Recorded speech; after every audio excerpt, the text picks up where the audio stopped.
오늘 성경 말씀은 창세기 27장 1절부터 23절 말씀까지입니다. 창세기 27장 1절. 이삭이 나이 많아 눈이 어두워 잘 보지 못하더니 맏아들 에서를 불러 가로되 내 아들아 하매 그가 가로되 내가 여기 있나이다 하니 이삭이 가로되 내가 이제 늙어 어느 날 죽을는지 알지 못하노니 그런즉 내 기구 곧 전통과 활을 가지고 들에 가서 나를 위하여 사냥하여 나의 즐기는 별미를 만들어 내게로 가져다가 먹게 하여 나로 죽기 전에 내 마음껏 네게 축복하게 하라. 이삭이 그 아들 에서에게 말할 때에 리브가가 들었더니 에서가 사냥하여 오려고 들로 나가매 리브가가 그 아들 야곱에게 일러 가로되 네 부친이 네 형 에서에게 말씀하시는 것을 내가 들으니 이르시기를 나를 위하여 사냥하여 가져다가 별미를 만들어 나로 먹게 하여 죽기 전에 여호와 앞에서 네게 축복하게 하라 하셨으니 그런즉 내 아들아 내 말을 쫓아 내가 네게 명하는 대로 염소떼에 가서 거기서 염소의 좋은 새끼를 내게로 가져오면 내가 그것으로 네 부친을 위하여 그 즐기시는 별미를 만들리니 네가 그것을 가져 네 부친께 드려서 그로 죽으시기 전에 네게 축복하기 위하여 잡수시게 하라. 야곱이 그 모친 리브가에게 이르되 내 형 에서는 털 사람이요 나는 매끈매끈한 사람인즉 아버지께서 나를 만지실진데 내가 아버지께 속이는 자로 배일지라 복은 고사하고 저주를 받을까 하나이다.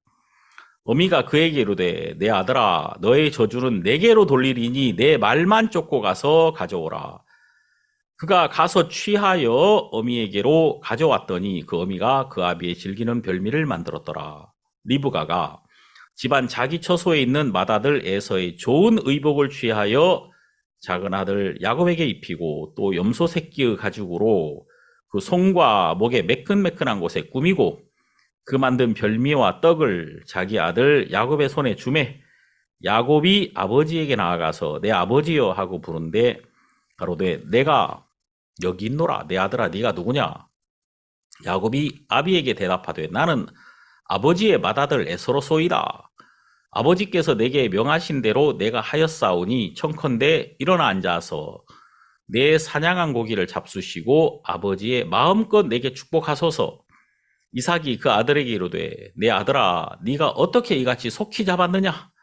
그가 가로되 아버지의 하나님 여호와께서 나로 순적히 만나게 하셨음이니이다. 이삭이 야곱에게 이르되 내 아들아 가까이 오라. 네가 과연 내 아들 에서인지 아닌지 내가 너를 만지려 하노라. 야곱이 그 아비 이삭에게 가까이 가니 이삭이 만지며 가로되 음성은 야곱의 음성이나 손은 에서의 손이로다 하며 그 손이 형 에서의 손과 같이 털이 있으므로 능히 분별치 못하고 축복하였더라. 23절까지 읽었습니다. 지난주에 우리 시카고에서 홍 장로님 가족들 오셔서 함께 교제를 나누는 동안에 우리 마음이 하나님의 말씀으로 충만하고 또 우리가 어딜 가든지 함께 기도하고 또 함께 말씀을 나누고 또 미국에서 하나님께서 새로운 교회를 시작하고 이 교회가 정말 하나님으로 말미암아 섰으며 또 한 사람 한 사람을 소중하게 하나님의 일꾼으로 자라게 하는 그런 교회로 하나님께서 이끌어 주심에 너무 감사하거든요. 교회는 보통 이제 큰 교회 이것도 중요하죠. 그런데 성경을 보면은 생명을 구하는 방주가 나오고 노아의 방주 그리고 또 모세를 살려낸 갈대 상자가 나옵니다. 이제 이 갈대 상자나 방주나 똑같이 영어 성경에는 아크라고 돼 있죠. 이 아크는 약속을 의미하고 또 이제 구원의 상자를 의미하기도 하죠. 또 교회를 의미하기도 합니다. 그런데 노아의 방주처럼 정말 많은 사람을 많은 생명을 살려낸 그 교회도 아름답지만 그 모세의 갈대 상자 한 생명 한 아이를 소중하게 나일에 거센 물결에서 지켜내고 살려낸 그 갈대상자도 너무 훌륭하죠. 우리가 이렇게 생각해 봅니다. 과연 노아의 방주가 더 크냐, 갈대상자가 더 크냐라고 생각할 때 갈대상자가 작지 않다. 왜냐하면 그 한 생명을, 모세를 살려낸 갈대상자는 결국 모세 한 사람을 통해서 온 이스라엘을 구원했으니까 모세 한 사람 안에 하나님의 계획이 엄청났죠. 그래서 이 교회는 많은 일을 하는 것도 정말 중요하지만 한 생명, 한 사람을 소중하게 하나님의 말씀으로 건져내서 그를 하나님의 말씀으로 양육하고 하나님의 뜻이 그 안에서 자라도록 그를 이끌어가는 것. 이것이 교회의 가장 큰 사명이다. 그런 마음이 들고 저희 은혜의 복음교회는 한 분 한 분이 소중하게 이 그리스도 안에서 건져지고 또 성장하고 하나님의 일꾼으로 또 은사가 나타나고 또 하나님의 열매가 나타나는 그런 삶을 살 수 있도록 그렇게 하나님께서 일하고 계신다. 그런 마음이 막 들었어요.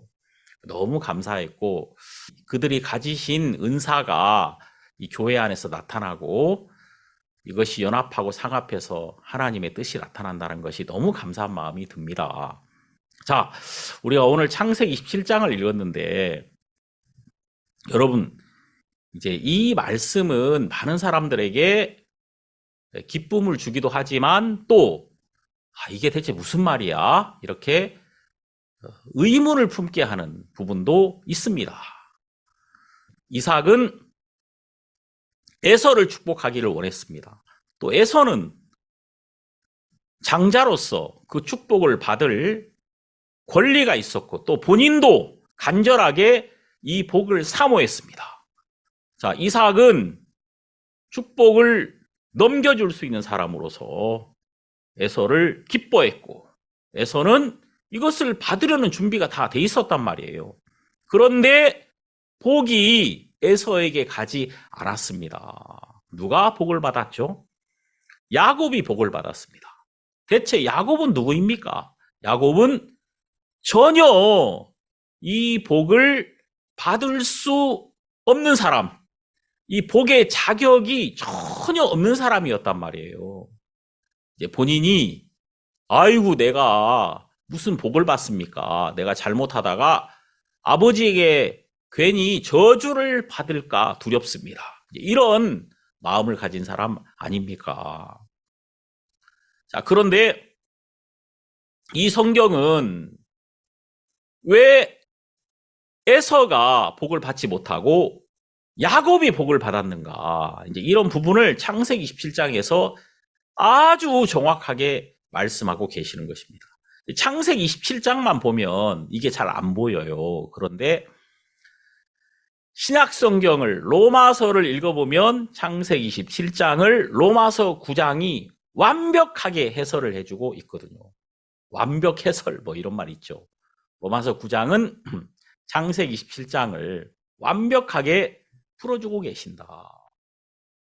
그래서 이제 우리가 이런 부분을 함께 좀 나눴으면 좋겠습니다. 제가 계속해서 이 말씀을 보잖아요. 그럼 창세기를 쭉 보니까 하갈에 대해서, 사라에 대해서 대체 이게 무슨 이야기냐 하고 이 말씀을 들여다 보았더니 갈라디아서 4장이 이것을 완벽하게 하갈이 누구인지 사라가 누구인지를 잘 말해주고 있더라고요. 또 창세기 15장 아브라함이 받은 약속, 아브라함이 의롭게 됐는데 어떻게 아브라함이 의롭게 되었는가? 이것을 이게 무슨 이야기지? 하고 들여다보니까 또 갈라디아서 3장이 이것을 굉장히 선명하게 풀어주고 있고 로마서 4장에서 이것을 너무 선명하게 우리에게 드러내주고 있는 거예요. 그래서 이제 이 성경은 신약과 구약이 딱 들어맞는다. 그래서 하나님이 하신 이 말씀은 짝이 있다. 그래서 암수가 있듯이 또 모든 새들에게는 자기 둥지가 있듯이 하나님의 말씀은 서로 짝이 있어서 그 짝과 딱 만날 때 정확하게 이게 풀어지고 이 말씀과 말씀이 딱 만나는 자리에서 남녀가 만나서 사랑을 하면 새로운 가족이 만들어지는 것처럼 우리가 하나님의 말씀과 정확하게 만나잖아요. 구약과 신약이 딱 만나잖아요. 그러면은 이 구약과 신약이 우리 마음 안에서 만난 그 자리에서 우리 안에 하나님을 향한 사랑이 시작되고 우리가 지금까지 한 번도 가보지 못했던 새로운 하나님과의 동행이 시작이 되더라고요. 그래서 이 구약과 신약이 우리 마음 안에서 연결되어서 하나가 되는 것이 정말 중요한 것입니다. 그래서 이렇게 말씀이 그냥 막연한 말씀, 허공을 치는 말씀이 아니라 내 마음에 와서 내 마음 안에서 이 말씀이 서로 함께 만나서 짝을 이루는 것. 남녀가 그냥 만나서 결혼만 하는 것이 아니라 구약과 신약이 내 마음 안에서 내 마음과 엮어지면서 새로운 역사가 우리 안에서 시작이 되는 것이 너무 신기하고 놀랍다. 그래서 우리가 창세기 17장에서 하나님의 뜻을 발견하고 이 창세기 17장이 우리 마음에 들어와서 새로운 일을 시작할 수 있도록 그렇게 귀한 시간을 하나님께서 우리에게 주시고 있다. 오늘 이 시간이 그런 시간이 되기를 간절히 사모하는 마음으로 우리가 이 말씀을 나누도록 하겠습니다. 자, 여러분 여기 보니까 1절부터 보면 이삭이 나이 많아 눈이 어두워 잘 보지 못하더니 자, 이삭이 눈이 어두워졌습니다. 그리고 이제 에서를 불러서 내 아들아 네 기고 곧 전통의 활을 가지고 들에 가서 나를 위하여 사냥하여 나의 즐기는 별미를 만들어 내게로 가져다가 먹게 하여 나로 죽기 전에 마음껏 너에게 축복하게 하라 이렇게 말씀하십니다. 이제 이 아버지의 마음에는 아들에게 축복하고자 하는 마음이 있죠. 에서는 장자니까 아버지의 모든 것을 다 넘겨받을 수 있는 자격이 있었단 말입니다.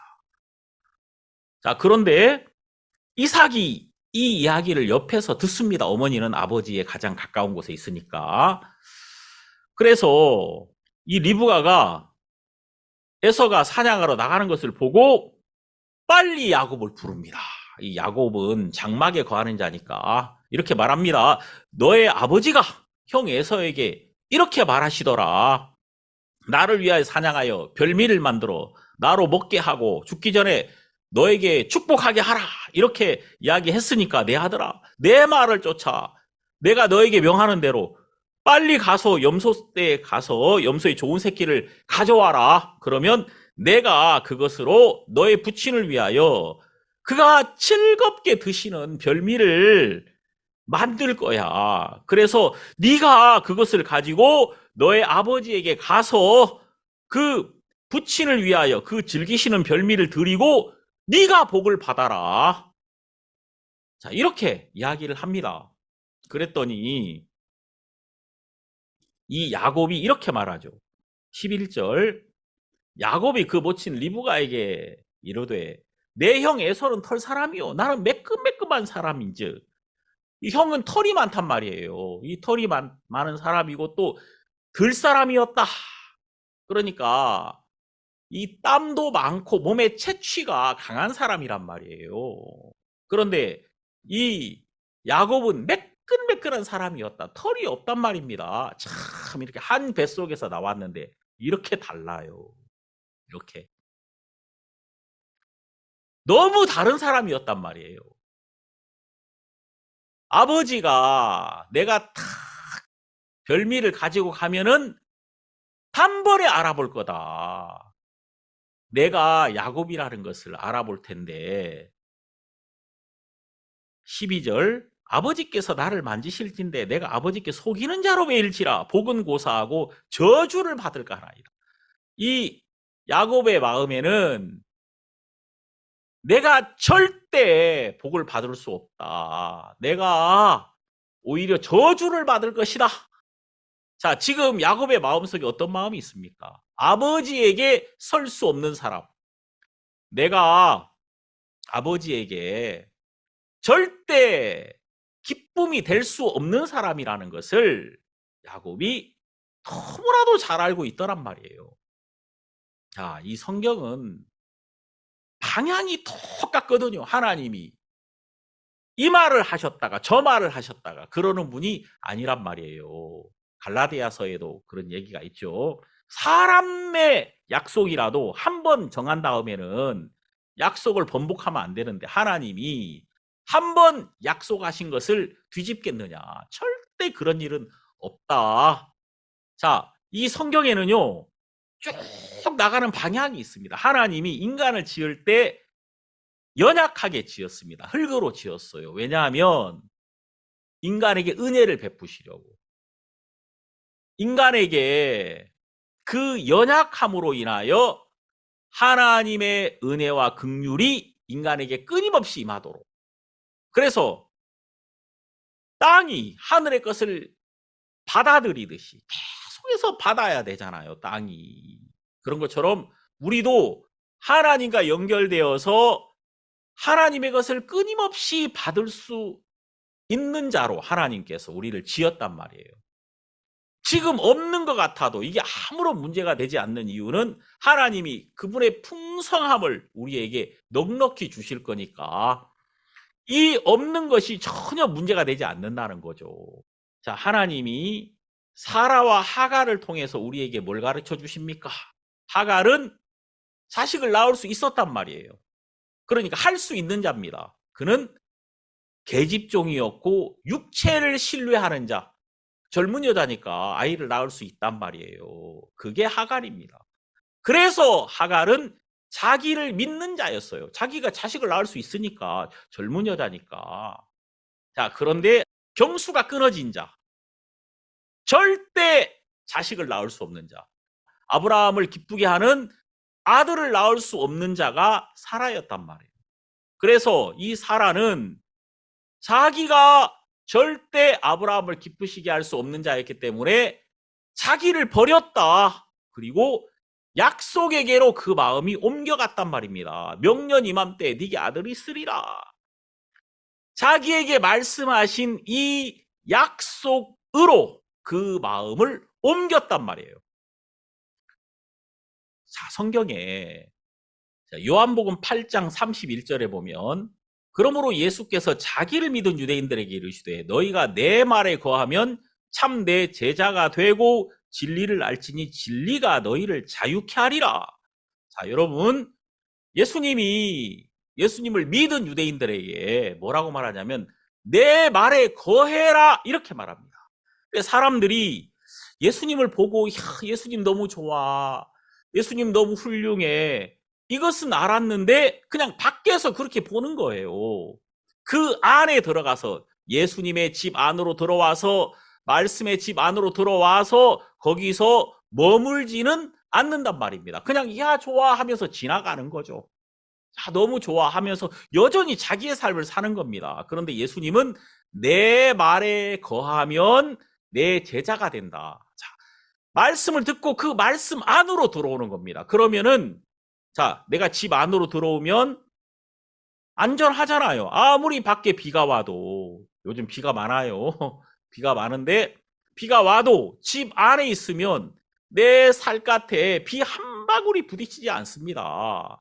나는 비와 상관이 없죠. 집 안에 있는 동안에. 그런 것처럼 말씀 안에 탁 내 마음이 들어오면 이제 말씀하신 그 복이 나를 온전히 감싸고 나를 이끌어 가시기 때문에 내가 지금 밖에 어떤 형편이 나에게 몰려와도 그 형편이 내 마음에 영향을 줄 수 없단 말입니다. 형편은 어렵죠. 그런데 내 마음은 말씀 안에 거하기 때문에 그 형편으로 말미암아 내 마음이 벗어나서 자유를 누릴 수 있다. 상관이 없다 그 말입니다. 참 성경에서 보면 하나님이 일곱째 날을 복 주셨더라고요. 일곱째 날.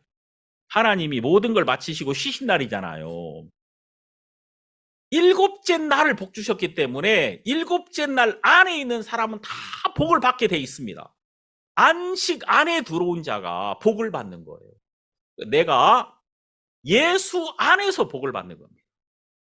예수님은 안식일의 주인이니까 무거운 짐을 짊어지고 있다가 안식일이 딱 시작되면은 짐이 다 내려놓아지잖아요.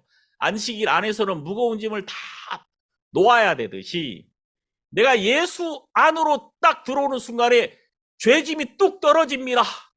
십자가를 바라볼 때 그 십자가에 예수 그리스도께서 짊어지신 나의 죄짐을 정확하게 보니까 내 죄짐이 뚝 떨어지는 거죠.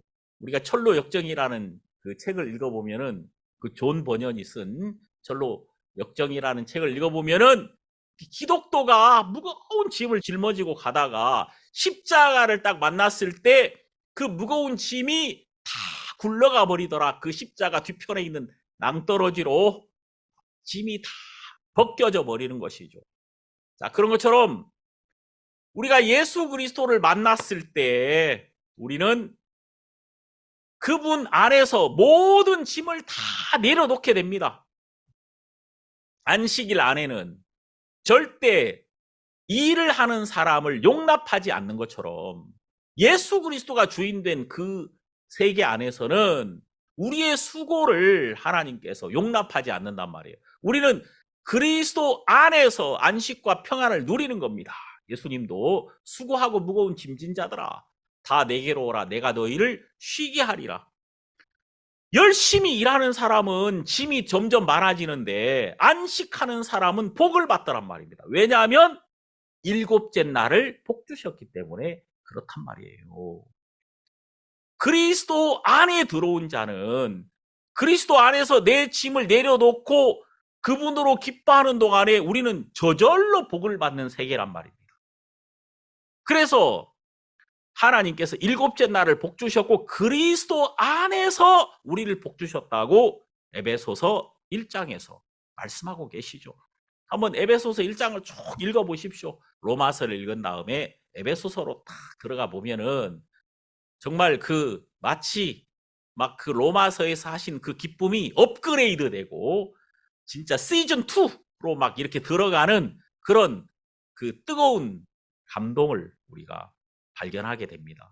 이 성경이 진짜 놀라운 게 뭐냐면 누구에게 하나님이 역사하시고 하나님이 일하기 시작하느냐면은 사라에게 역사하시고 일을 하시더라 그 말이에요. 사라가 누구입니까? 이 사라는 자기 자신을 바라본 자, 자유하는 여자. 그가 자유했다는 것은 자기가 하나님을 기쁘시게 할 수 없다는 사실을 알고 자기에게서 나온 자, 그리고 약속으로 마음이 옮겨진 자, 그 자가 바로 사라란 말입니다. 하나님께서 여러분을 또 저를 사라에게 속하게 했단 말입니다. 형제들아, 너희는 이삭과 같이 약속의 자녀라. 사라가 약속으로 말미암아 낳은 자가 이삭이잖아요. 그런 것처럼 십자가에서 예수 그리스도의 공로로 말미암아 우리가 자녀가 됐단 말입니다. 사라 안에서 이삭이 시작되었던 것처럼 이제 하나님의 약속 안에서 여러분과 제가 시작이 되었단 말이에요. 형제들아, 너희는 이삭과 같이 약속의 자녀라. 이 말씀을 생각하면 생각할수록 너무 감사하잖아요. 실제의 내가 보이는 겁니다. 원형의 나, 진정한 내가 누구인가? 내가 알고 있는 내가 실제의 내가 아니라 형제들아, 너희는 이삭과 같이 약속의 자녀라. 이제 약속으로 말미암은 자가 우리들이란 말이에요. 자, 예수 그리스도는 독생자였습니다. 그분이 독생자로서 이 땅에 오셨는데 이제 그분이 십자가에 못 박히시고 부활하신 이후에는 맏아들이 되셨습니다. 자, 예수님은 부활의 첫 열매가 되셨다고 하잖아요. 여러분, 첫 열매가 뭡니까? 제가 군대 생활 했던 곳은 과수원이 많았어요. 그래서 이제 그 안에 사과나무가 많이 있었죠. 고참들이 사과를 먹어봅니다. 이제 가을에 사과를 딱 먹어보면은 이 사과는 너무 맛있어. 그러면은 그 나무 전체의 사과 열매는 똑같은 맛을 냅니다. 그런 것처럼 예수 그리스도는 부활의 첫 열매가 되셨다. 예수 그리스도는 맏아들이 되셨다. 이것은 뭐냐면은 우리도 이제 예수님처럼 똑같은 부활을 경험하게 될 것이다. 예수님이 부활하셨던 것처럼 우리도 똑같이 부활하며 예수님이 하나님 옆에 앉으셨던 것처럼 우리도 하나님 앞에 있을 것이다. 그분이 맏아들이고 우리는 그분과 함께한 형제가 되어서 그분처럼 똑같이 하나님의 자녀로서 영광의 아들의 자유를 누리게 될 것이다. 이것을 우리가 소망으로 가지게 된 것이죠. 성경을 보면 우리는 이 말씀을 통해서 우리의 미래를 바라볼 수 있단 말이에요. 말씀은 한 방향으로 계속해서 똑같이 가고 있습니다. 사라가 자식을 낳을 수 없는 자가 되어서 약속과 열합한 자가 됩니다. 자, 그런데 창세기 27장에도 똑같은 이야기가 나오고 있는 거예요. 하갈과 사라가 등장했던 것처럼 창세기 27장에는 야곱과 에서가 등장합니다. 에서는 누굽니까? 에서는 아버지를 기쁘시게 할 수 있는 사람입니다. 에서는 사냥을 잘하고 아버지를 기쁘게 했습니다. 그리고 이 에서의 마음에는 아버지에게 복을 받을 수 있다는 마음이 강하죠. 그리고 아버지는 나에게 복을 줄 수밖에 없어. 이런 마음이 강합니다. 그런데 야곱의 마음에 무엇이 있습니까?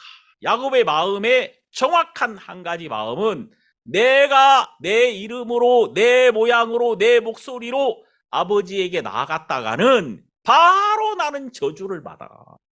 나는 절대 복을 받을 수 없어. 라는 마음이 정확하게 그 마음에 있었다는 것입니다. 사라에게 내가 자식을 낳을 수 없는 자라는 마음이 분명했던 것처럼 야곱에게도 나는 복은 고사하고 저주를 받을 자라는 마음이 분명했단 말이에요. 내가 아버지를 기쁘시게 할 수 없는 자였단 말입니다. 자, 그런데 리브가가 야곱에게 말하기 시작합니다. 리브가의 말을 듣는 동안에 이 야곱의 마음 속에 한 번도 가져보지 못했던 마음이 막 일어나기 시작하는 것이죠. 아버지에게 나가고자 하는 그 마음이 리브가로부터 야곱 안으로 들어오기 시작했다는 거예요. 여기 창세기 27장 13절 어미가 그에게 이르되 내 아들아 너의 저주는 내게로 돌리리니 내 말만 쫓고 가서 가져오라. 자, 지금 이 어미의 말 안에서 우리는 무엇을 봅니까? 이 어머니가 만일 네가 아버지에게 나갔다가 일이 잘못돼서 내 이놈 야곱 네가 나를 속이려고 해 저주나 받아라. 만일 그렇게 아버지가 말한다면 내가 딱 옆에 있다가 이거 다 내가 시킨 것입니다. 그 저주는 내가 받겠어. 이렇게 어머니가 나서겠다는 거예요.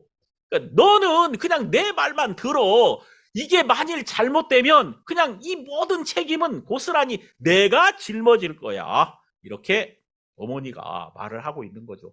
그러니까 어머니의 말을 듣다 보면 야곱의 마음속에 믿음이 자꾸 생깁니다. 왜냐하면 이게 어머니의 마음에서 나온 거니까 어머니의 마음 안에 임한 하나님의 말씀에서 나온 거예요. 큰 자는 어린 자를 섬기리라. 이 말씀에서 나왔기 때문에 이 야곱은 그냥 어머니의 말을 듣고 따라가는 동안에 어머니가 말한 축복에 임할 수밖에 없다는 것입니다. 이 13절에서 우리는 뭘 봅니까? 예수 그리스도가 우리의 모든 저주를 친히 담당하셨다는 것을 느낄 수가 있죠. 자, 갈라디아서 3장 13절을 보면 갈라디아서 3장 13절에 그리스도께서 우리를 위하여 저주를 받은 바 되사 율법의 저주에서 우리를 속량하셨으니 기록된 바 나무에 달린 자마다 저주 아래 있는 자라 하였음이라.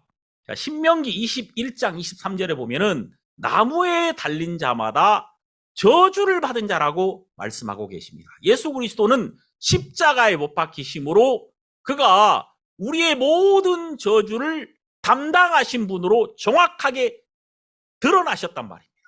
그래서 이제 우리에게 저주가 있을 수 없는 것은 그리스도께서 우리의 저주를 받으심으로 우리를 저주에서 속량하셨단 말입니다. 그분이 대신 값을 지불하심으로 이제 우리는 자유를 얻으며 저주에서 완전하게 벗어났다. 이것을 성경에서 말씀하고 계시잖아요. 이 속량이라는 말, 값이 치루어졌다는 말이에요. 그러니까 저주의 값이 이미 지불됐기 때문에 여러분과 제가 저주를 받을 이유가 없다는 겁니다. 정말 많은 사람들이 이 말씀을 믿지 않고 또 내가 저주를 받을 수도 있을 거라는 생각을 하고 내가 잘못하면은 또 어떤 저주가 올까? 내가 잘못하면은 저주를 받을 것 같은 두려움 속에 빠지는데 이것은 마귀가 주는 생각일 뿐이란 말이에요. 이건 하나님이 우리에게 주시는 마음이 아니란 말입니다. 자, 그래서 성경이 뭐라고 말씀하십니까? 디모데후서 1장 7절을 보면은 하나님이 우리에게 주신 것은 두려워하는 마음이 아니요 오직 능력과 사랑과 근신하는 마음이니. 자, 여러분, 하나님은 우리에게 두려운 마음을 주신 적이 없단 말이에요. 저주를 받은 바 되사 율법의 저주에서 속량하셨단 말입니다. 그러니까 우리가 어떤 저주도 받지 않는 이유는 그리스도께서 이미 저주를 받으셨기 때문에 값이 지불됐단 말이에요. 그래서 이 저주에서 완전히 벗어나 버렸단 말이에요. 자, 제가 죄 아래, 저주 아래 있었습니다. 그런데 그리스도께서 나의 죄값을 온전히 지불하셨습니다. 십자가에서 그분이 저주를 받으심으로 그 보배로운 피를 흘리심으로 죄값을 지불해 버렸기 때문에 이제 죄와 저주에서 우리가 완전히 해방돼 버린 겁니다. 벗어난 거예요. 값이 지불된 거예요. 이제 거기서 우리는 상관없는 자가 되었단 말입니다. 이것을 믿을 때 우리는 죄와 상관없이 된 나를 보면서 하나님을 향하여 자유를 얻고 하나님을 향하여 담대하게 나가는 동안에 내 삶에 성령의 열매가 가득할 수밖에 없다는 거예요. 제가 과거에 나쁜 습관에 끌려다니는 사람이었단 말이에요. 그런데 그리스도의 보혈이 나를 이 죄에서 해방시켰단 말입니다. 제가 이 사실을 알았을 때 나는 이제 죄와 상관이 없는 자가 되었구나. 그러면서 하나님을 향해 담대함과 자유가 생기더란 말이에요. 그래서 제가 하나님께 나아가고 성경을 열고 기도하고 이렇게 하는 동안에 하늘의 기쁨이 제 삶을 바꿔주더란 말입니다. 성령의 열매가 제 삶에 나타나면서 내가 과거에 누렸던 이 세상의 기쁨, 그 죄악이 주는 쾌락, 이것은 정말 아무것도 아닌 거였구나. 더 큰 기쁨과 더 큰 만족과 더 큰 평안이 그리스도 안에 있는데 내가 예전에 가졌던 이 거짓 것에 더 이상 이끌릴 이유가 없더란 말이에요. 하나님께서 이렇게 우리를 바꿔주시는 것이거든요. 그리스도께서 저주를 받은 바 되사 율법의 저주에서 우리를 속량하셨다는 것입니다. 이게 얼마나 분명합니까? 자, 여기 창세기 27장에 다시 돌아오면 13절에 너의 저주는 내게로 돌리리니 내 말만 쫓고 가서 가져오라.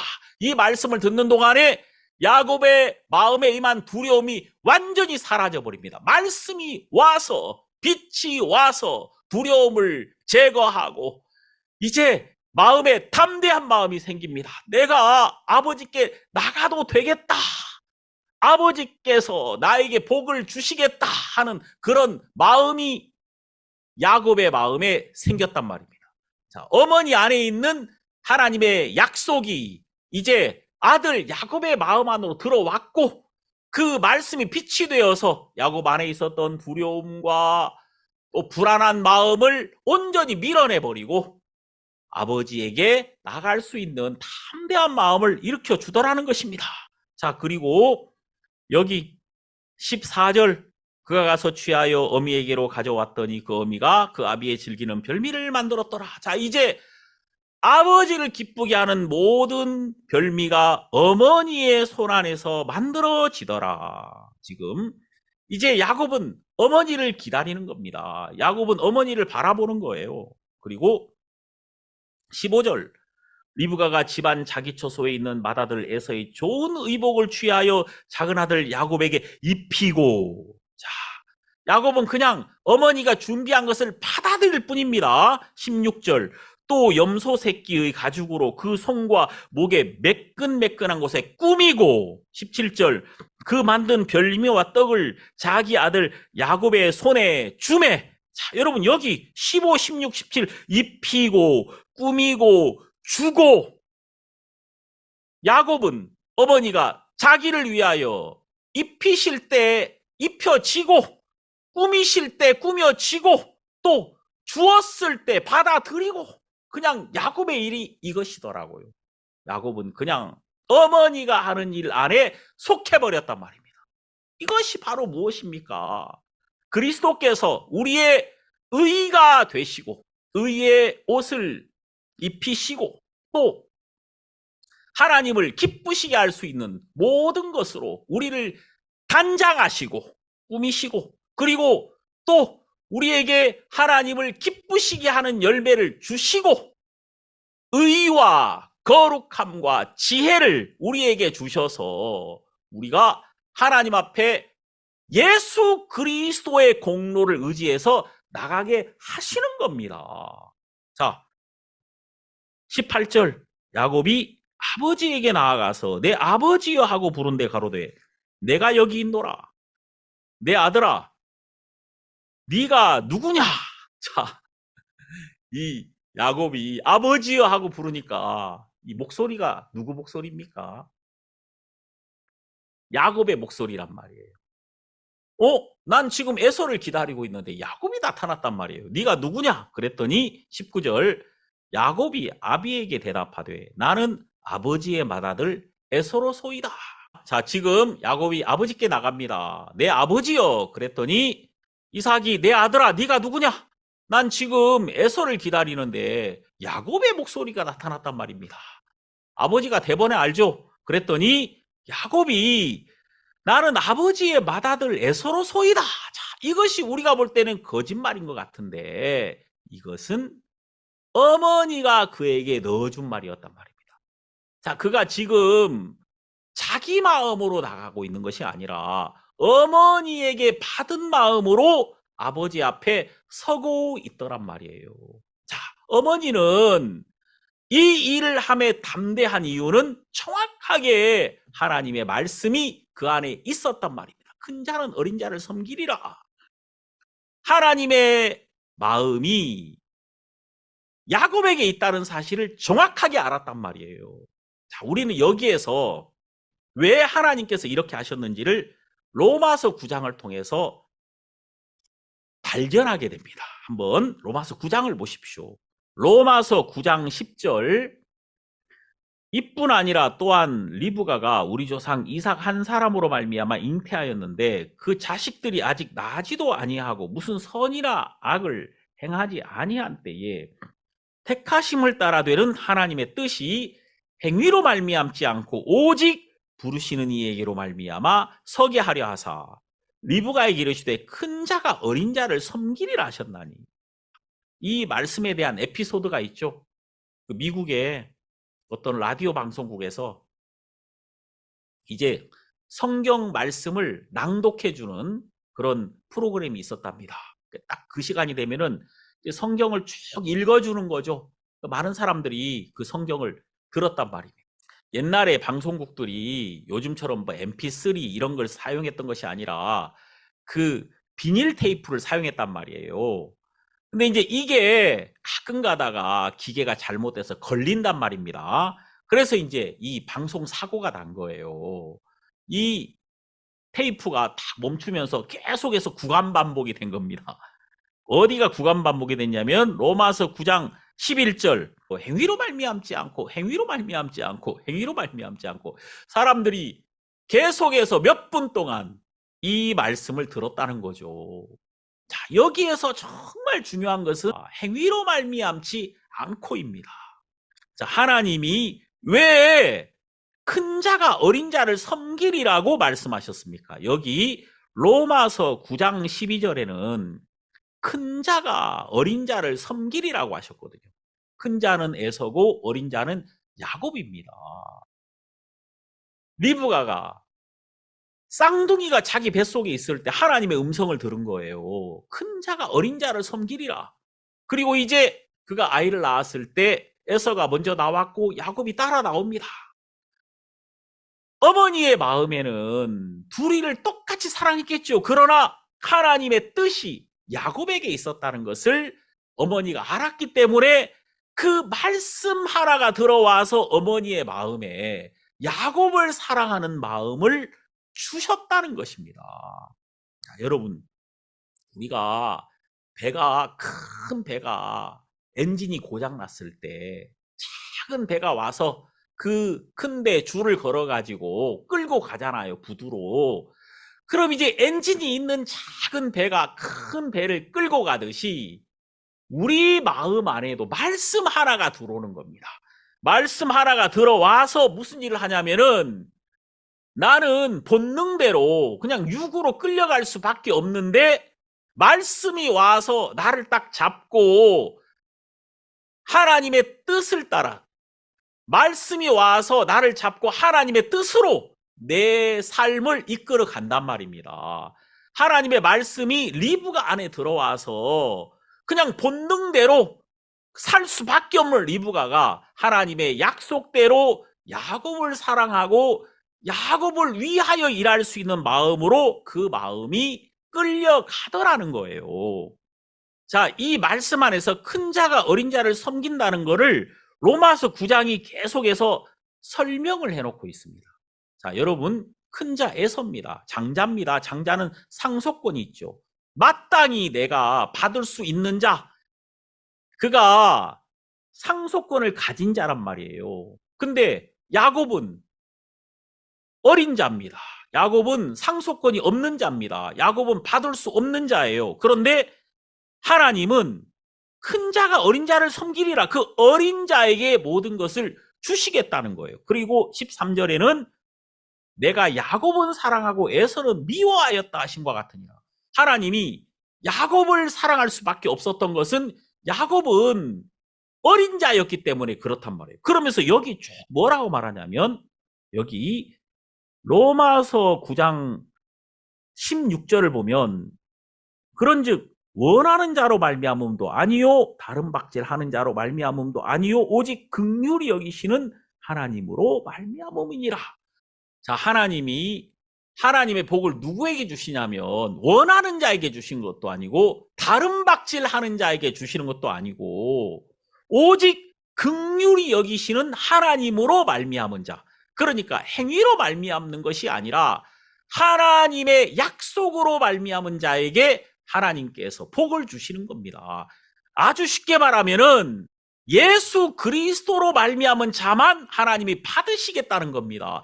그 자신에게는 하나님을 기쁘시게 할 수 있는 자격이 없습니다. 그 자신에게는 하나님 앞에 설 수 있는 아무런 조건이 없습니다. 그래서 그가 십자가에 못 박히신 예수 그리스도의 은혜와 그분의 의와 그분의 거룩함을 힘입어 하나님 앞에 서는 자만 하나님께서 받으시겠다는 것이거든요. 그래서 로마서 9장 25절은 이렇게 말합니다.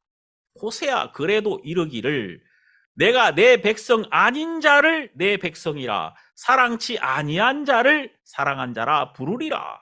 너희는 내 백성이 아니라 한 그곳에서 저희가 살아계신 하나님의 아들이라 부름을 얻으리라. 자, 여러분 여기 누가 복을 받습니까? 누가 부르심을 받습니까? 행위로 말미암지 않고 오직 부르시는 이에게로 말미암아 섭니다. 그 하나님의 뜻과 하나님의 복이 말입니다. 그런데 누구를 부르시냐면 내 백성이 아닌 자를 부르신단 말이에요. 그러니까 내가 아닌 자가 돼야 돼. 내가 복을 받을 수 없는 자, 내가 어린 자, 버려진 자, 상속받을 수 없는 자, 자식을 낳을 수 없는 자, 나는 정말 복을 받을 수 없고 버려져서 나는 복을 받을 수 없는 버려진 위치에 있는 그 사람이 하나님께 부르심을 받는다는 거예요. 그래서 여러분 여기에 아닌 자를 부르리라.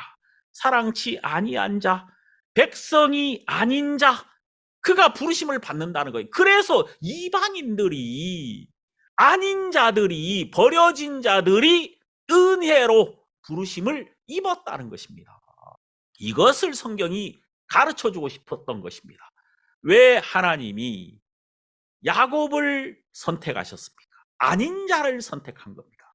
왜 하나님이 야곱을 부르셨습니까? 그는 어린 자였기 때문에, 자격이 없는 자였기 때문에, 작은 자, 버려진 자였기 때문에 하나님께서 그에게 긍휼을 베푸셨던 것입니다.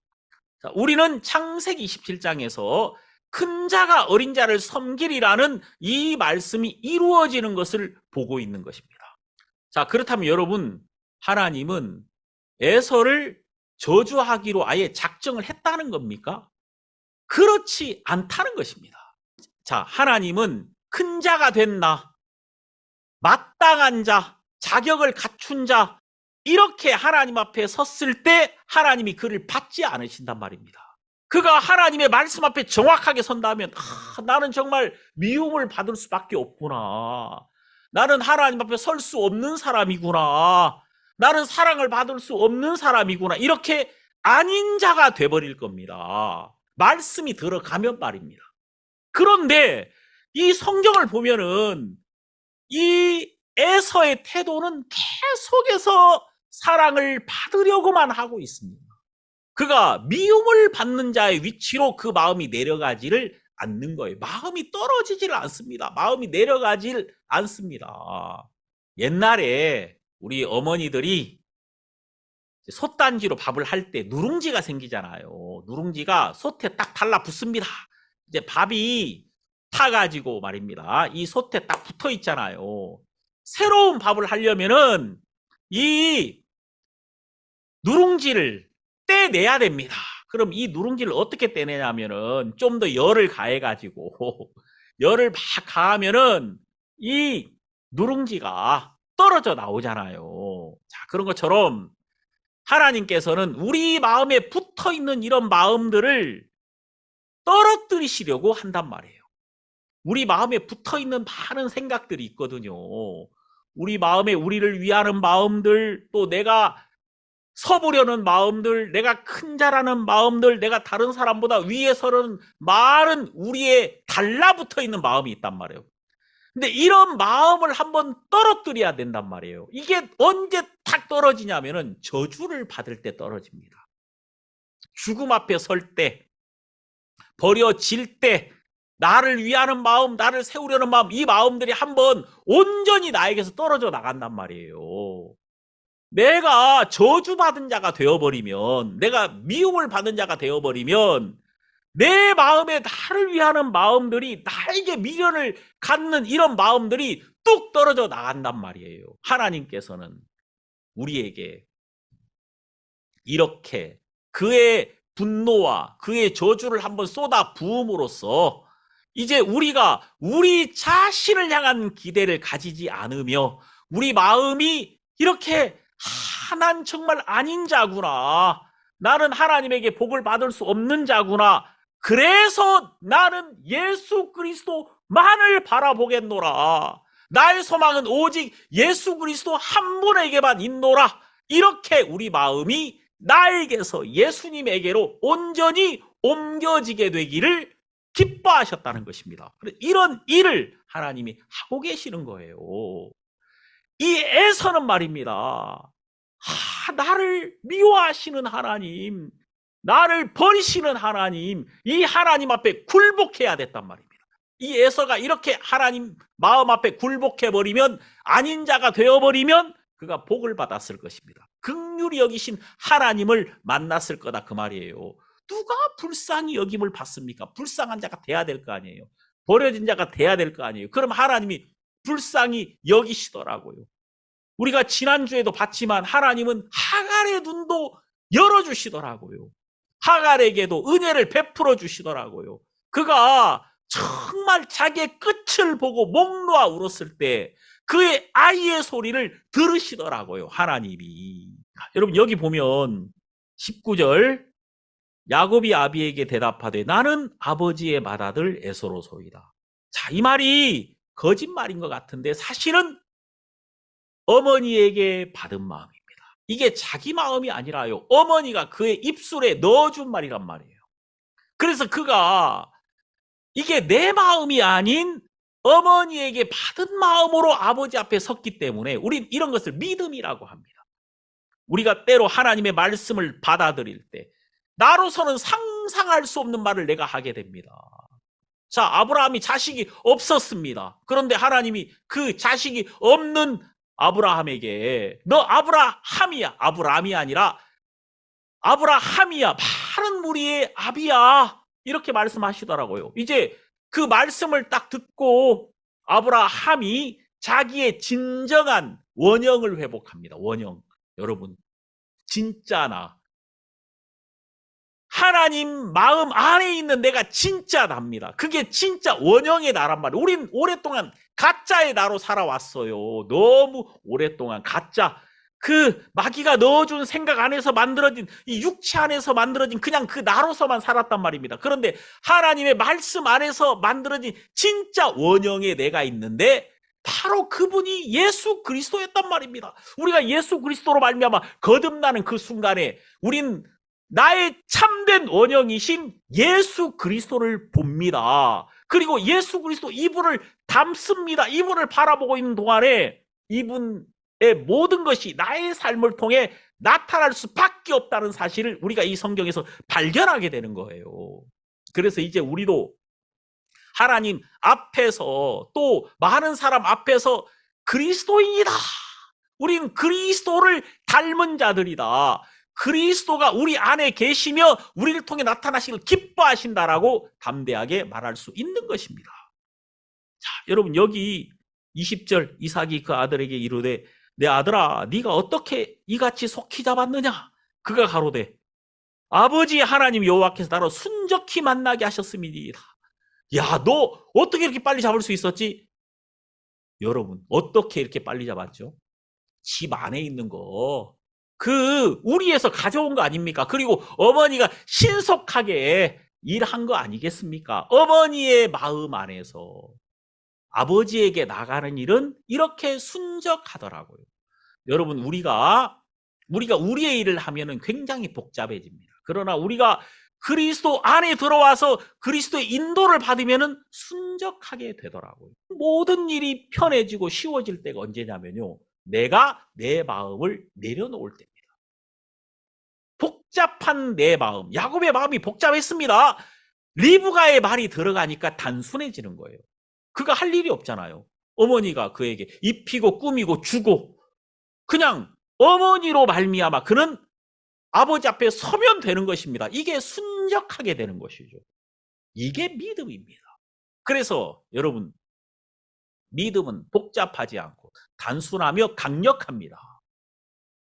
21절 이삭이 야곱에게 이르되 내 아들아 가까이 오라. 네가 과연 내 아들 에서인지 아닌지 내가 너를 만지려 하노라. 22절 야곱이 그 아비 이삭에게 가까이 가니 이삭이 만지며 가로되 음성은 야곱의 음성이나 손은 에서의 손이로다. 자, 여러분, 자, 이 사람에게서 조금이라도 야곱이 나타나면 그건 저주더라고요. 그런데 아버지가 그를 만졌을 때 어머니가 그를 위해 준비한 것, 어머니가 그에게 덮어놓은 것을 만지더라고요. 여러분 우리가 하나님 앞에 섰을 때 우리는 그리스도의 십자가의 피로 말미암아 하나님 앞에 섭니다.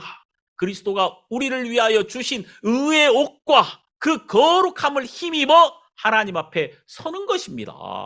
그래서 하나님이 우리를 만지실 때 우리로 받아들이는 것이 아니라 예수 그리스도와 똑같은 아들로서 우리를 인정하시고 받아들인다는 것입니다. 자, 이제 우리는 그리스도로 옷 입은 자가 되어서 그리스도처럼 하나님 앞에 섭니다. 이삭이 야곱을 만질 때 리브가가 야곱을 온전히 가리운 리브가의 공로를 만졌던 것처럼 이제 우리는 예수 그리스도의 의와 거룩함으로 하나님 앞에 설 때 하나님께서는 예수 그리스도를 받으신 것처럼 우리를 받으시며 우리를 하나님의 자녀로 하나님 안에서 자유를 누리게 할 것입니다. 이게 얼마나 놀라운 표현들입니까? 23절, 그 손이 형 에서의 손과 같이 털이 있으므로 능히 분별치 못하고 축복하였더라.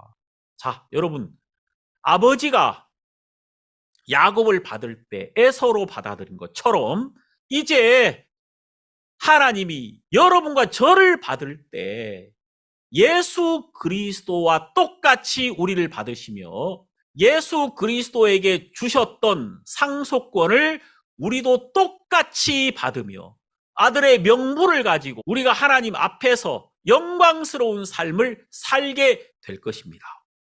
자, 이제 야곱이 리브가 안에서 아버지의 모든 복을 받았던 것처럼 우리도 똑같이 로마서 8장 1절에 있는 것처럼 그러므로 이제 그리스도 예수 안에 있는 자에게는 결코 정죄함이 없나니 이는 그리스도 예수 안에 있는 생명의 성령의 법이 죄와 사망의 법에서 너를 해방하였습니다. 자, 이 말씀하고 똑같습니다. 이제 야곱이 리브가 안에 있었던 것처럼 우리는 그리스도 안에 있고 우리가 이렇게 하나님 앞에 섰을 때 결코 정죄함이 없을 것입니다. 결코 두려움이 없을 것입니다. 자, 이제 우리는 그리스도 안에서 그리스도가 준비하신 모든 것으로 복을 누리게 될 것입니다. 자, 제가 창세기 27장을 간단하게 말씀드렸습니다. 저는 이 말씀을 여러분이 좀 더 깊이 보며 묵상하며 말씀을 누리고 또 감사하고 여기에서 여러분들이 영생의 소망과 기쁨을 이렇게 길러내게 되기를 바랍니다. 창세기 27장과 로마서 9장이 여러분 마음 안에서 만나서 여러분 마음 안에서 정말 나로 말미암지 않은 하나님이 예수 그리스도 안에서 나를 위하여 준비한 선물을 여러분이 발견하고 이제 그것을 나타내고 그것을 기뻐하고 여러분 가족들과 함께 즐기고 감사하고 하나님께 영광을 돌리는 그런 여러분들이 되기를 바라겠습니다. 기도하겠습니다.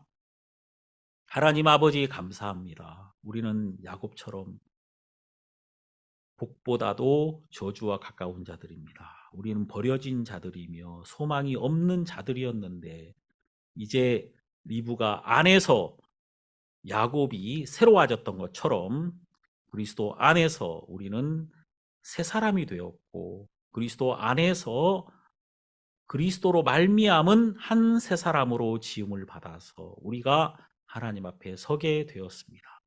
이것이 너무 크고 놀랍습니다. 하나님 아버지, 이 말씀을 통해서 우리 성도님들 한 분 한 분이 정말 내 안에 그리스도께서 이루어 놓은 새로운 피조물 된 나를 발견하고 또 말씀의 빛이 우리 안에 들어와서 보여주는 하나님의 세계가 점점 넓어지고 깊어지고 우리 안에서 커질 수 있도록 우리를 이끌어 주소서. 하나님 간절히 바라옵기는 이 말씀의 빛이 어두움을 이겨주시고 또 기쁨을 주시고 하늘의 영광을 그 마음 안에서 크게 하소서. 우리 주님께 감사를 드립니다. 예수님 이름으로 기도드립니다. 아멘.